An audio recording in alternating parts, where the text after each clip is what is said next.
Top order का जो काम होता है वो होता है टीम के लिए एक बेहतर स्टार्ट दिलाना। जी हाँ, और उसके बाद बात करें मिडिल ऑर्डर का तो वो होता है कि उस स्टार्ट को कैसे वो एक बड़ी इनिंग में तब्दील करते हैं, कैसे उस इनिंग पे वो कैपिटलाइज करते हैं। और उसके बाद बात करें लोअर ऑर्डर। लोअर ऑर्डर का काम ये है कि आप उस इनिंग को एक बेहतर नोट पे फिनिश करें और एक अच्छे टारगेट तक टीम को पहुंचाने में हेल्प करें। और इसकी वजह से, क्योंकि आप ये याद रखिएगा कि 50 ओवर का क्रिकेट की हम बात कर रहे हैं, T20 की बात अलग होती है, वहां टॉप ऑर्डर ही लगभग मिडिल ऑर्डर तक चल गया। लेकिन 50 ओवर क्रिकेट में लोअर ऑर्डर में बहुत डिपेंड रहता है कि आपने क्या टॉप ऑर्डर और मिडिल ऑर्डर की मेहनत को सही मुकाम पे पहुंचाया है या फिर कहीं ना कहीं आपने उनकी मेहनत जो है उनको वेस्ट कर दिया है। तो इसलिए बहुत इंपॉर्टेंट ये तीनों रोल हो जाते हैं। टॉप ऑर्डर और मिडिल ऑर्डर का वीडियो ऑलरेडी हमने कंपैरिजन का डाल दिया है। क्रिकेट वर्ल्ड कप लीग 2 का राउंड 19 जो शुरू होने वाला है उसकी प्लेलिस्ट बना दी है, जाकर अभी के अभी आप सभी से रिक्वेस्ट है कि उस प्लेलिस्ट को एक बार जरूर चेक करिए। बहुत इंटरेस्टिंग डिस्कशंस और वीडियोस आपको वहां पर मिल जाएंगे। अब यहाँ बात करते हैं लोअर ऑर्डर की। लेकिन लोअर ऑर्डर में क्या हमें पैरामीटर जो है लोअर ऑर्डर को नापने का,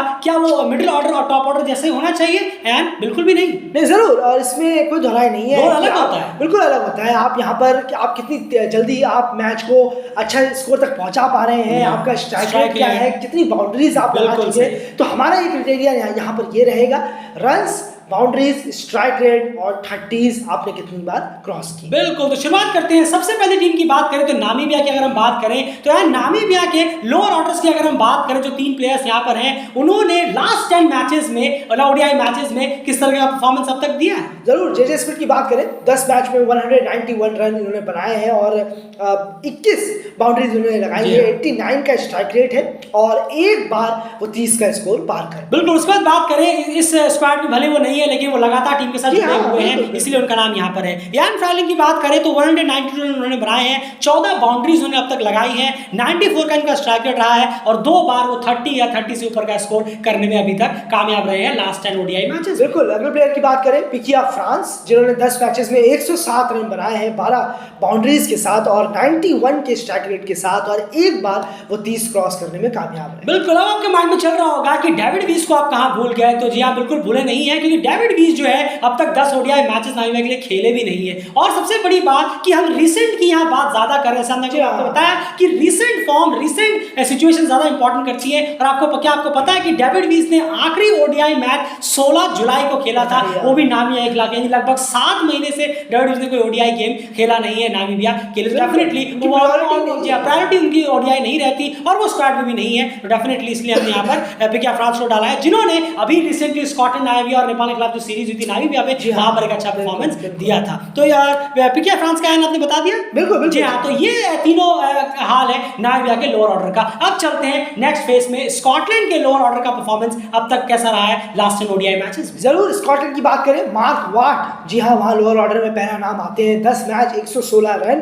13 बाउंड्रीज उन्होंने लगाई है, 75 का स्ट्राइक रेट है और एक बार वो 30+ क्रॉस करता है। बिल्कुल। उसके बाद बात करें तो माइकल लीग्स, जी हाँ, बहुत ही शानदार इनका रहता है परफॉर्मेंस। 247 रन उन्होंने अब तक लगाए हैं लास्ट 10 मैचेस में, 32 बाउंड्रीज लगाई हैं, बैटिंग स्ट्राइक रेट इनका 110 का रहा है और 3 बार 30 या उससे ऊपर का स्कोर ये करने में कामयाब रहे हैं। और यहीं पर नहीं, उसके बाद अगले प्लेयर की बात करें यान, तो वो कौन निकल कर आया? जरूर, क्रिस ग्रीव्स, जी हाँ, और 10 मैचेस में 179 रन इन्होंने बनाए हैं, 19 बाउंड्रीज भी इन्होंने साथ साथ लगाई है, 86 का इनका स्ट्राइक रेट है और एक बार ये 30 क्रॉस कर पाए। बिल्कुल। तो अब यहाँ पर ये बात हो गई स्कॉटलैंड के लोअर ऑर्डर की परफॉर्मेंस की। अब इसके बाद चलेंगे नेपाल के बताने के बाद चलेंगे कंपैरिजन की तरफ, या फिर लोअर ऑर्डर कंपैरिजन में कौन किस पे कितना भारी पड़ता हुआ नजर आ रहा है, उसमें कंपैरिजन का हमने बताया तरीका थोड़ा सा अलग होता है मिडिल ऑर्डर और टॉप ऑर्डर के मुकाबले। अब नेपाल की बात करते हैं। स्क्वाड के हिसाब से अगर आप देखेंगे तो यहाँ पर 3 नाम जो हमने पिक किए हैं वो है कुशल मल्ला, गुलशन झा और सोमपाल का। लोअर ऑर्डर में हम यही बैटिंग करते हुए नजर आएंगे इस upcoming cricket world cup league 2 में। तो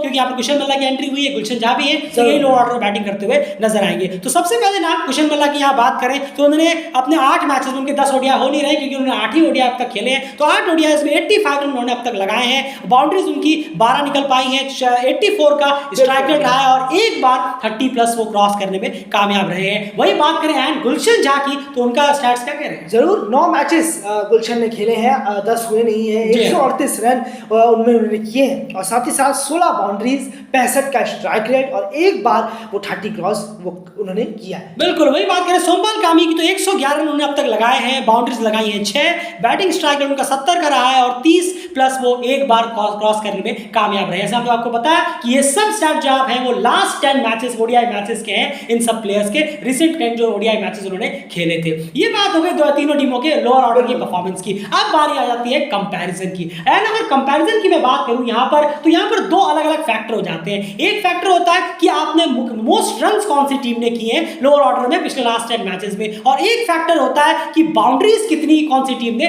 मारी है लास्ट 10 मैचेस में। क्योंकि हमने पहले ही कहा यह सेक्शन अलग है, यहाँ आपको एवरेज से देखना होगा कि प्लेयर का स्ट्राइक रेट, प्लेयर ने बाउंड्रीज कितनी लगाई है, क्योंकि ओवर्स जो है वो धीरे धीरे खत्म होने के कगार पे आ जाते हैं जब आप लोअर ऑर्डर की तरफ बढ़ते हैं। तो सबसे पहले रन स्कोर की बात करें तो लोअर ऑर्डर में लास्ट 10 मैचेस में कौन सी टीम ने कितने रन अब तक मारे हैं और कौन टॉपर है इसमें? जरूर स्कॉटलैंड, जी हाँ स्कॉटलैंड यहाँ पर आगे निकलता हुआ नजर आ रहा है हमें। 542 रन स्कॉटलैंड ने अपने लोअर ऑर्डर से जो उनको कंट्रीब्यूट मिला है आखिरी के 10 मैचेस में, बहुत शानदार है, काबिल तारीफ। बिल्कुल। उसके बाद बात करें नामीबिया की तो उन्होंने 490 रन उनके लोअर ऑर्डर ने निकाले हैं अभी तक लास्ट 10 मैचेस की हम बात करें अगर। उसके बाद नेपाल की तरफ से अगर हम देखें तो लोअर ऑर्डर में 334 रन, जो कि बहुत ही ज्यादा कम हो जाता है लोअर ऑर्डर के कंट्रीब्यूशन की तरफ से। इसमें भी यार मेरे ख्याल से जो मेन जो कंट्रीब्यूशन रहा है मेरे ख्याल से वो गुलशन जाका काफी ज्यादा रहा है। उसके बाद सोमपाल कामी और कुशन मल्ला काफी वक्त बाद वापसी कर रहे हैं, देखना होगा वो कैसा खेलते हैं। लेकिन लोअर ऑर्डर में ये हाल है। स्कॉटलैंड नंबर 1 पे 542 रन के साथ, नामीबिया 490 और नेपाल 334 लास्ट 10 ओडीआई मैचेस में। ये हाल है लोअर ऑर्डर का तीनों टीमों की अगर हम बात करें। बहुत इंटरेस्टिंग एफर्टफुल वीडियोस आपके सामने लेकर आ रहे हैं। प्लीज वीडियो को लाइक जरूर करिए हमारे एफर्ट के लिए, अपनी राय कमेंट बॉक्स में हर वीडियो में जरूर रखिए। अब बात करते हैं मोस्ट बाउंड्रीज की। एंड इसमें क्या हाल है? जरूर, इसमें भी स्कॉटलैंड का दबदबा कायम है।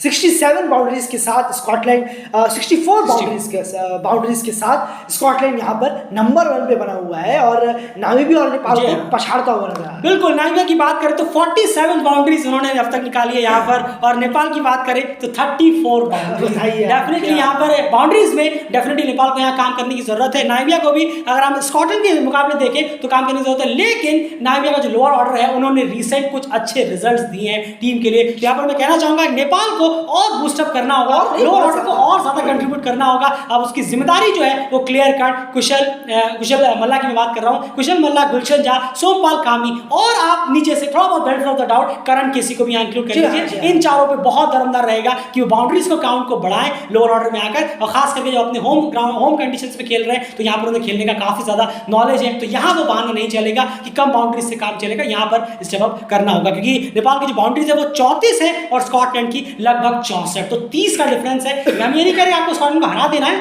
ऐसा बिल्कुल नहीं है, लेकिन कम से कम आपको जैसे कि जो भी स्टार्ट आपको मिला हो उस पर कम से कम कैपिटलाइज टीम करे तो बहुत ज्यादा बेहतर हो जाता है। तो ये हो गया lower order comparison. Top order, middle order और लोअर ऑर्डर तीनों का बहुत ही बेहतरीन, क्लीन और सिंपल वे में कंपैरिजन करके हमने आपके सामने रख दिया कि आखिर कौन कितने पानी में है, कौन किसका पड़ रहा, किस सेक्शन में कितना भारी है। तो ये सब आपके सामने इक्वेशन थे क्रिकेट वर्ल्ड कप। बाकी सारी वीडियोस के लिए आप क्रिकेट वर्ल्ड कप लीग 2 की हमारी राउंड 19 की जो प्लेलिस्ट है उसे जाकर चेक जरूर करिए। बाकी रिसेंट वीडियोस को हमारे आप चेक कर सकते हैं। एंड अब तीनों हमने कंपैरिजन कर लिया है, तो आपको हिसाब से क्या लगता है रिसेंट 10 ओडीआईज में सबसे बैलेंस टीम हर सेक्शन में आपको कौन सी नजर आई है? सिर्फ एक टीम की नाम पूछना जरूर। नामीबिया, ऑब्वियसली नामीबिया ने जिस तरीके से परफॉर्म किया है अपना, अगर आप देखेंगे टॉप ऑर्डर में, मिडिल ऑर्डर में भी और लोअर ऑर्डर में भी, जिस तरीके से तीनों में उन्होंने मेंटेन करके रखा है। थोड़ा सा लोअर ऑर्डर में क्या जरूरत होती है कि जब आपके विकेट्स ऊपर से गिर गए हो या एक प्लेयर कम से कम टिके हुए आ रहे हो तो कम से कम उनका ऑर्डर उनका साथ दें। ये चीज नामीबिया में हमें बहुत देखने को मिली है और स्कॉटलैंड में